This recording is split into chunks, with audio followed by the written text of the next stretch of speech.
چنانچہ یہ واقعہ ہے کہ خسرو نے یہ دونوں سلطنتیں زیر نگین کر لیں اور اسی بنیاد پر اس کا لقب ذوالقرنین 2 سینگھوں والا قرار پایا۔ اس کا ایک مجسمہ ماضی قریب میں تنہر کے قریب دریافت ہوا ہے جو شیر اول کے زمانے میں نسب کرتا ہے۔ اس میں اس کے تاج میں 2 سینگ بھی ابھرے ہوئے نظر آتے ہیں۔ یہ ہو سکتا ہے کہ یہ مجرد جلال و جبروت کی علامت کے طور پر ابھارے گئے ہوں یا ان کے اندر وہی رمز پوشیدہ ہو جس کا حوالہ اوپر گزرا۔ اس روشنی میں اب آیات کی تلاوت فرمائیے۔ اعوذ باللہ من الشیطان الرجیم، بسم اللہ الرحمن الرحیم۔ وَيَسْأَلُونَكَ عَنْ ذُي الْقَرْنَيْنِ قُلْ سَأَتْلُو عَلَيْكُمْ مِنْهُ ذِكْرًا إِنَّا مَكَّنَّا لَهُ فِي الْأَرْضِ وَآتَيْنَاهُ مِنْ كُلِّ شَيْءٍ سَبَبًا فَأَتْبَعَ سَبَبًا حَتَّى إِذَا بَلَغَ مَغْرِبَ الشَّمْسِ وَجَدَهَا تَغْرُبُ فِي عَيْنٍ حَمِئَةٍ وَوَجَدَ عِندَهَا قَوْمًا قُلْنَا يَا ذَا الْقَرْنَيْنِ إِمَّا أَن تُعَذِّبَ وَإِمَّا أَن تَتَّخِذَ فِيهِمْ حُسْنًا قَالَ أَمَّا مَنْ ظَلَمَ فَسَوْفَ نُعَذِّبُهُ ثُمَّ يُرَدُّ إِلَى رَبِّهِ فَيُعَذِّبُهُ عَذَابًا نُكْرًا وَأَمَّا مَنْ آمَنَ وَعَمِلَ صَالِحًا فَلَهُ جَزَاءً الْحُسْنَى وَسَنَقُولُ لَهُ مِنْ أَمْرِنَا يُسْرًا ثُمَّ أَتْبَعَ سَبَبًا حَتَّى إِذَا بَلَغَ مَطْلِعَ الشَّمْسِ وَجَدَهَا تَطْلُعُ عَلَى قَوْمٍ لَمْ نَجْعَلْ لَهُم مِّن دُونِهَا سِتْرًا كَذَلِكَ وَقَدْ عَاهَدْنَا بِمَا لَدَيْهِ خُبْرًا ثُمَّ أَتْبَعَ سَبَبًا حَتَّى إِذَا بَلَغَ بَيْنَ السَّدَّيْنِ وَجَدَ مِن دُونِهِمَا قَوْمًا لَّا يَكَادُونَ يَفْقَهُونَ قَوْلًا قَالُوا يَا ذَا الْقَرْنَيْنِ إِنَّ يَأْجُوجَ وَمَأْجُوجَ مُفْسِدُونَ فِي الْأَرْضِ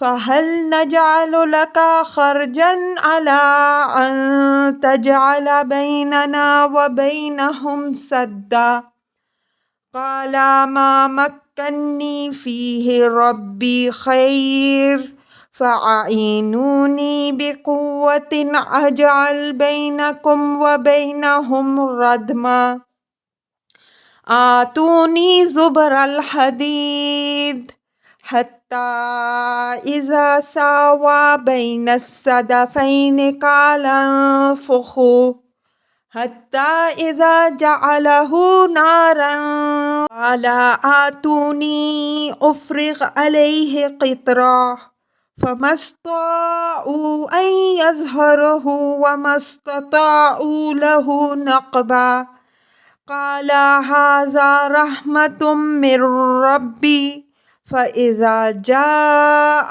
وعد ربي جعله دكاء وكان وعد ربي حقا۔ ترجمہ۔ اور وہ تم سے ذوالقرنین کے بابت سوال کرتے ہیں، کہہ دو میں تم کو اس کا کچھ سبق آموز احوال سناؤں گا۔ ہم نے اس کو زمین میں بڑا اقتدار بخشا تھا اور اس کو ہر قسم کے اسباب و وسائل سے بہرہ مند کیا تھا۔ بس وہ ایک مرتبہ وسائل کے درپے ہوا یہاں تک کہ وہ سورج کے غروب ہونے کے مقام تک جا پہنچا۔ اس کو دیکھا کہ گویا وہ ایک سیاہ چشمے میں ڈوبتا ہے اور اس کے پاس اس کو ایک قوم ملی۔ ہم نے کہا کہ اے ذوالقرنین، چاہو ان کو سزا دو، چاہو ان کے ساتھ حسن سلوک کرو۔ اس نے کہا جو ان میں سے ظلم کا مرتکب ہوگا تو اس کو تو ہم بھی سزا دیں گے، پھر وہ اپنے رب کی طرف بھی لوٹایا جائے گا اور وہ اس کو نہایت سخت عذاب دے گا۔ رہا وہ جو ایمان اور عمل صالح اختیار کرے گا تو اس کے لیے اللہ کے پاس بھی اچھا بدلہ ہے اور ہم بھی اس کے ساتھ آسان معاملہ کریں گے۔ پھر اس نے ایک اور مہم کی تیاری کی، یہاں تک کہ جب وہ طلوع آفتاب کے مقام پر پہنچا تو اس نے اس کو ایک ایسی قوم پر طلوع ہوتے دیکھا جس کے لیے آفتاب کے بالمقابل ہم نے کوئی پردہ نہیں رکھا تھا۔ ایسا ہی ہم نے کیا اور ہم اس کے احوال سے خوب باخبر تھے۔ اس نے پھر ایک اور مہم کی تیاری کی، یہاں تک کہ دو پہاڑوں کے درمیان کے درے تک جا پہنچا۔ ان دونوں پہاڑوں کے درے کی دوسری طرف اس کو ایسے لوگ ملے جو کوئی بات سمجھ نہیں پاتے تھے۔ انہوں نے درخواست کی کہ اے ذوالقرنین، یاجوج و ماجوج ہمارے ملک میں فساد مچاتے رہتے ہیں، تو کیا یہ ہو سکتا ہے کہ ہم آپ کے لیے خرچ کا بندوبست کریں اور آپ ہمارے اور ان کے درمیان ایک دیوار کھڑی کر دیں؟ اس نے جواب دیا کہ میرے رب نے جو کچھ میرے تصرف میں دے رکھا ہے وہ کافی ہے، البتہ تم ہاتھ پاؤں سے مدد کرو۔ میں تمہارے اور ان کے درمیان ایک اوٹ کھڑی کیے دیتا ہوں۔ میرے پاس لوہے کے ٹکڑے لاؤ، یہاں تک کہ جب بیج کے خلا کو بھر دیا، حکم دیا اس کو خوب دہکاؤ، یہاں تک کہ جب اس کو آگ کر دیا، حکم دیا کہ اب تانبا لاؤ، اس پر انڈیل دوں۔ بس نہ تو وہ اس پر چڑھ ہی سکتے تھے اور نہ ہی اس میں نقب ہی لگا سکتے تھے۔ اس نے کہا یہ میرے رب کا ایک فضل ہے، بس جب میرے رب کے وعدے کا ظہور ہوگا اس کو وہ ہموار کر دے گا، اور میرے رب کا وعدہ شدنی ہے۔ الفاظ کی تحقیق اور آیات کی وضاحت۔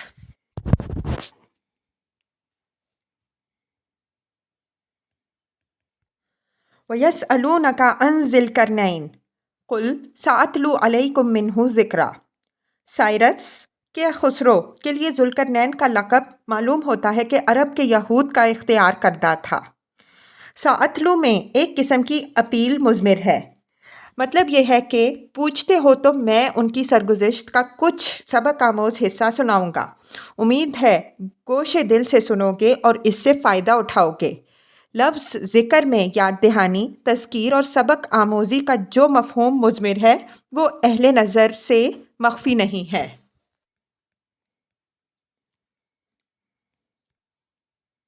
اِنَّا مَكَّنَّا لَهُ فِي الْأَرْضِ وَآتَيْنَاهُ مِنْ كُلِّ شَيْءٍ سَبَبًا۔ سببہ کے اصل معنی وسیلہ و ذریعہ کے ہیں۔ یہاں من کل شیء سببہ کا مطلب یہ ہے کہ اس کی مملکت میں ہر قسم کے وسائل و ذرائع، ریسورسز موجود تھے۔ کہ خسرو جس کا اصل نام کورش تھا کے متعلق یہ بات یاد رکھنی چاہیے کہ یہ 6 صدی قبل مسیح کے وسط میں اپنے والد کمبوچیا کی چھوٹی سی ریاست انشان کا والی مقرر ہوا۔ برسر اقتدار آتے ہی اس کو مادہ کے حکمران کے حملے کا مقابلہ کرنا پڑا جس میں اس کو فتح حاصل ہوئی۔ بعد کے چند سالوں میں اس نے وقت کی تمام بڑی ریاستوں کو زیر کر لیا اور بلحا سے مکران وہاں سے لے کر بحیرہ روم تک اس کا سکہ چلنے لگا۔ اس سے پہلے اس سے زیادہ وسیع اور پرشکوہ سلطنت کوئی اور قائم نہیں ہوئی تھی۔ فَأَتْبَعَ سَبَبًا، اتباع کے معنی پیچھے لگنے، درپے ہونے اور تعقب کرنے کے ہیں۔ اتبع سببا کے معنی ہوں گے کہ اس نے وسائل و ذرائع کا جائزہ لیا، اس کا اہتمام کیا، پھر یہیں سے ذرا وسیع معنی میں یہ کسی مہم کی تیاری کے لیے استعمال ہوا۔ حتیٰ اذا بلغ مغرب الشمس وجدها تغرب فی عین حمیہ ووجد عندها قوما قلنا یا ذی القرنین اما ان تعذب و اما ان تتخذ فیہم حسنا۔ مغرب الشمس تک پہنچنا تعبیر ہے اس مفہوم کی کہ وہ مغرب میں ساحل سمندر تک پہنچ گیا۔ وجدہا تغرب فی عین حمیہ، یعنی وہاں غروب آفتاب کے وقت ایسا نظر آتا کہ گویا وہ کسی سیاہ چشمے میں ڈوب رہا ہے۔ یہاں اس ٹکڑے سے مقصود اس حقیقت کا اظہار ہے کہ مغرب کی تمام دنیائے معلومہ جہاں تک اس وقت کے انسان کے قدم پہنچ سکتے تھے وہاں تک ذوالقرنین نے زیر نگیں کر لی۔ اب آگے سمندر تھا جس سے یہ معلوم ہوتا ہے کہ مغرب میں دنیا کی آخری حد یہی ہے اور سورج یہیں ڈوبتا ہے۔ یہ کہ خسرو کی پہلی مہم کی طرف اشارہ ہے جو اس کے دارالسلطنت حکمتانہ موجودہ ہمدان سے مغرب کے لیے ہوئی۔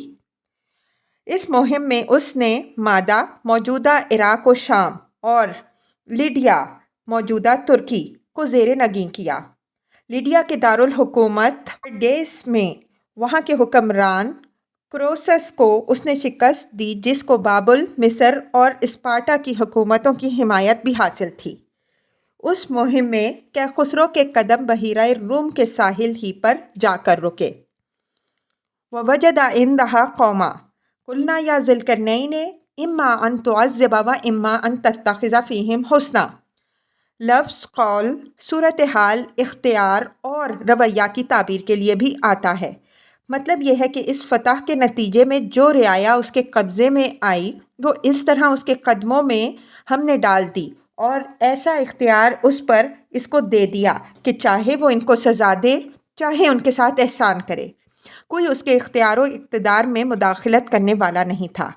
یہ مطلب نہیں ہے کہ خدا نے قولاً اس کو یہ اجازت دی کہ وہ چاہے ظلم کرے اور چاہے عدل، اس کو دونوں کا یکساں حق ہے۔ حق تو صرف عدل اور احسان کا ہے۔ ہر بادشاہ اور حکمران خدا کی طرف سے عدل و احسان پر مامور ہے، لیکن اس کو چھوٹ ظلم و ناانصافی کے لیے بھی ملی ہوئی تھی۔ اگر وہ عدل کرے گا تو خدا سے اس کا انعام پائے گا، اور اگر ظلم کرے گا تو اس کی سزا بھگتے گا۔ حکمرانوں کے لیے اصل ہدایت وہی ہے جو اللہ تعالیٰ نے حضرت داؤد علیہ السلام کو خطاب کر کے دی ہے۔ یا داؤد انا جعلناک خلیفۃ فی الارض فاحکم بین الناس بالحق ولا تتبع الہوی فیضلک عن سبیل اللہ ان الذین یضلون عن سبیل اللہ لہم عذاب شدید بما نسوا یوم الحساب۔ ص 26۔ اے داؤد علیہ السلام، ہم نے تم کو زمین میں خلیفہ بنایا ہے، تو لوگوں کے درمیان انصاف کے ساتھ فیصلہ کرو، اور خواہش کی پیروی نہ کرو کہ وہ تمہیں اللہ کی راہ سے ہٹا دے۔ جو لوگ اللہ کی راہ سے بھٹک جائے ان کے لیے سخت عذاب ہے، بوجہ اس کے کہ وہ روز حساب کو بھول بیٹھے۔ آیت زیر بحث میں ذوالقرنین سے اسی نوع کا خطاب ہے جس طرح کا خطاب سورہ صاد میں حضرت سلیمان علیہ السلام سے ہے۔ ھذا عطاؤنا فامنن او امسک بغیر حساب۔ صاد 39۔ یہ ہماری تمہارے اوپر بے حساب بخشش ہے، تو چاہو تم لوگوں پر احسان کرو، چاہو اس کو روک لو۔ ظاہر ہے کہ یہ صرف اس آزادی کا بیان ہے جو انسان کو حاصل ہے کہ وہ چاہے کفر کی راہ اختیار کرے یا ایمان کی۔ اسی طرح اس کو یہ اختیار بھی حاصل ہے کہ اللہ کی نعمتیں پا کر چاہے جو کرم اور احسان و انفاق کی راہ اختیار کرے، چاہے قسط و بخالت کی۔ اس کو آزادی دونوں کی ملی ہوئی ہے، لیکن خدا کی نگاہوں میں ان میں سے پسندیدہ ایک ہی ہے، اور اسی کا اس نے اپنے بندوں سے مطالبہ کیا ہے۔ قال اما من ظلم فسوف نعذبه ثم يرد الى ربه فيعذبه عذابا نكرا واما من آمن وعمل صالحا فله جزاء الحسنى وسنقول له من امرنا یسرا۔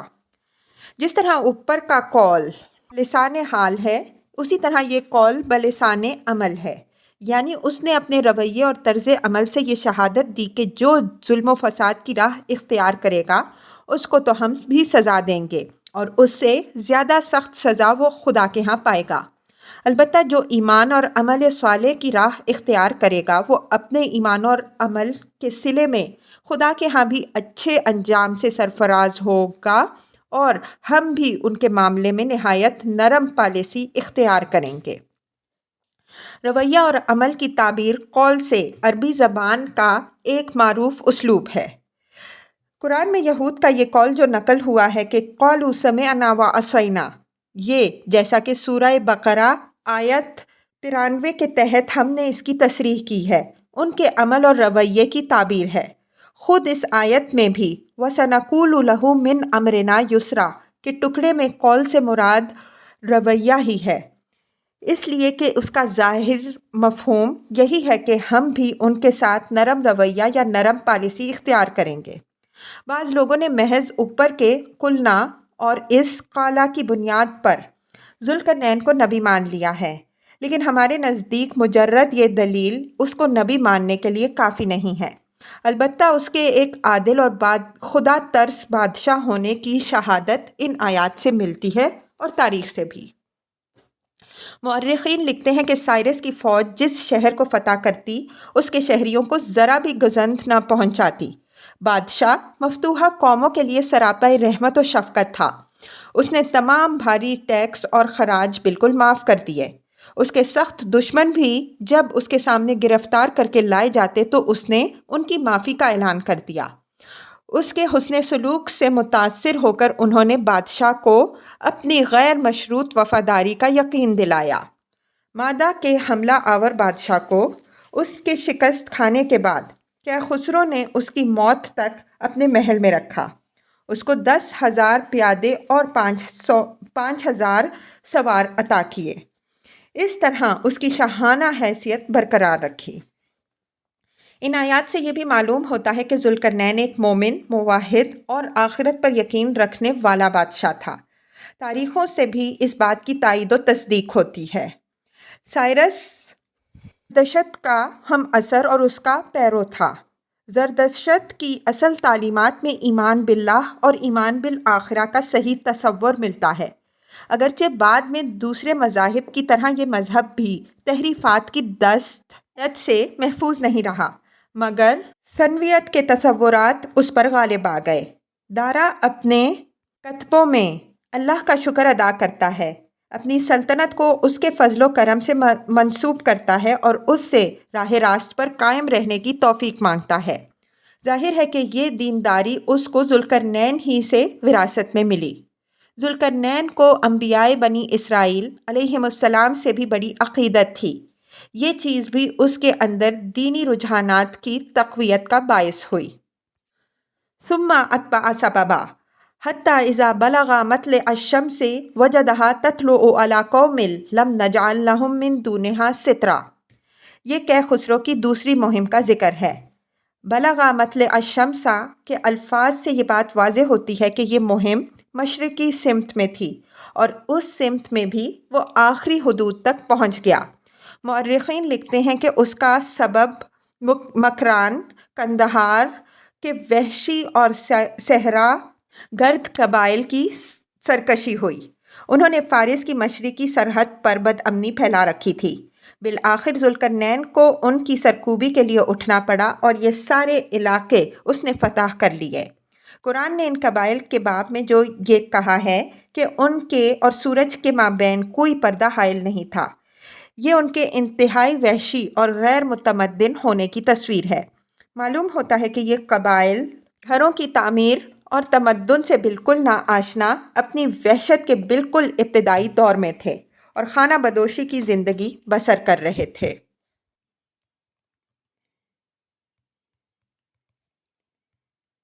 ذالک وقد احطنا بما لدیہ خبرا، یہ آیت بالکل اسی موقع و محل میں ہے جس موقع و محل میں سورہ انبیاء کی آیت وَلَقَدْ آتَيْنَا إِبْرَاهِيمَ رُشْدَهُ مِن قَبْلُ وَكُنَّا بِهِ عَالِمِينَ ہے۔ وہاں حضرت ابراہیم علیہ السلام کے منصب امامت و ہدایت پر سرفراز کیے جانے کی حکمت کی طرف اشارہ کرتے ہوئے فرمایا ہے کہ ہم اس سے اچھی طرح واقف تھے، یعنی ہم نے اگر اس کو یہ سرفرازی بخشی تو یوں ہی نہیں بخشتی بلکہ اس کی ان صلاحیتوں سے اچھی طرح واقف تھے جو اس کو اس منصب کا اہل ثابت کرتی تھیں۔ اسی طرح یہاں ذوالقرنین کی ان فتوحات کی طرف بھی اشارہ کرتے ہوئے جو اللہ کی عنایات سے ان کو حاصل ہوئیں، فرمایا کہ اس وسیع اقتدار اور عظیم امانت کو سنبھالنے کے لیے جس طرف اور جن صلاحیتوں کی ضرورت تھی وہ ان کے اندر بدرجہ کمال موجود تھیں اور ہم ان سے اچھی طرح باخبر تھے۔ ثم اتبع سببا حتی اذا بلغ بین السدین وجد من دونہما قوما لا یکادون یفقہون قولا قالوا یا ذا القرنین ان یأجوج ومأجوج مفسدون فی الارض فهل نجعل لك خرجا على ان تجعل بیننا وبینہم سدا قال ما مکنی فیہ ربی خیر فاعینونی بقوة اجعل بینکم وبینہم ردما آتونی زبر الحدید حتی اذا سعوا بین الصدفین قال انفخوا حتی اذا جعلہ نارا قال آتونی